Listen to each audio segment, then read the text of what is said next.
நியாயங்கள் இருந்தால் அவைகள் தோற்பதில்லை.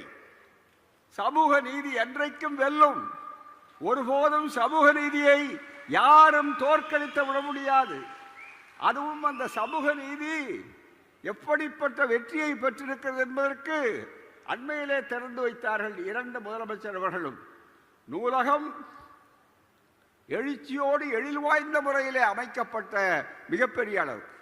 இதிலே அரசியல் மாறுபாடோ வேறுபாட்டுக்கோ இடமில்லாமல் எல்லோரும் ஒன்றுபட்டு ஜாதியையும் தீண்டாமையையும் நெருங்காமை, உலகத்தில் எந்த நாட்டிலும் கேள்விப்படாத ஒரு காற்று மிராண்டித்தனமான ஒரு தத்துவம், ஒரு மதத்தின் பேரால், சனாதனத்தின் பேரால், மிகப்பெரிய வைதிகத்தின் பேரால் நெருங்காமை, பாராமை.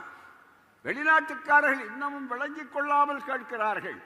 அதென்ன அன்டச்சபிலிட்டியோடு அன்சியபிலிட்டி, அன்அப்ரோச்சபிலிட்டி என்று சொல்லக்கூடிய அளவிலே இருக்கிறார்கள். அப்படிப்பட்ட அவைகளையெல்லாம் எதிர்த்து ஒரு பெரிய போராட்டம் நடத்தி அந்த வெற்றி 100 ஆண்டுகளுக்கு முன்னாலே தந்தை பெரியார் என்ற மாபெரும் தலைவர், எங்கே அது சிறைச்சாலையோடு முடிந்து விடுமோ நினைத்த நேரத்தில் ஒரு கடிதம், ஒரு சாதாரண கடிதம், சிறைச்சாலையிலே இருந்து அனுப்பப்பட்ட அந்த கடிதம் ஒரு பெரிய மாறுதலை உண்டாக்கிற்று. பெரியார் ஈரோட்டிலே இருந்து விரைந்தார். இங்கே வீறு கொண்டு எழுந்தது அந்த போராட்டம். அதனுடைய வெற்றிதான் இன்றைக்கு.